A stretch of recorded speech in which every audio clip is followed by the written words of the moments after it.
राजेंद्र गूढ़ा से पहले कई मंत्री हुए बर्खास्त। गहलोत सरकार का एक कदम। राजेंद्र गूढ़ा की पार्टी में एंट्री खत्म। गहलोत पायलट ने बनाए नए नियम। अब शुरू होगा कार्यक्रम। राजेंद्र गूढ़ा वर्तमान अशोक गहलोत सरकार के पहले ऐसे मंत्री नहीं हैं जिन्हें मंत्रिमंडल से बर्खास्त किया गया। इससे पहले भी गहलोत सरकार में 3 मंत्री बर्खास्त किए जा चुके हैं। इनमें गहलोत के धुर प्रतिद्वंदी सचिन पायलट और उनके गुट के विश्वेंद्र सिंह तथा रमेश मीणा इस फहरिस्त में शामिल हैं। उस समय अलग तरह के सियासी समीकरण थे। राजेंद्र गूढ़ा गहलोत मंत्रिमंडल के ऐसे चौथे मंत्री हैं जिनको बर्खास्त किया गया और अब दूसरे तरह के सियासी समीकरण हैं। अशोक गहलोत ने 2018 में बीजेपी से सत्ता छीनकर तीसरी बार मुख्यमंत्री का पद संभाला था।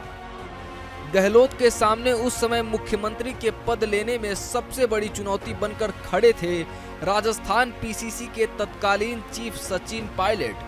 पार्टी आलाकमान ने बाद में गहलोत के साथ सचिन पायलट को डिप्टी सीएम के पद के लिए मना लिया। उस समय पायलट डिप्टी सीएम तो बन गए, लेकिन उनकी गहलोत के साथ दूरियां बढ़ गईं।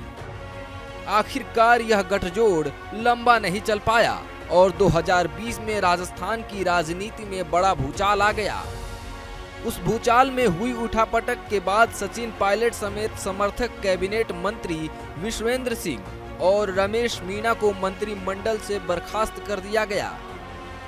उसके बाद सत्ता का ये संग्राम खुलकर सड़कों पर आ गया।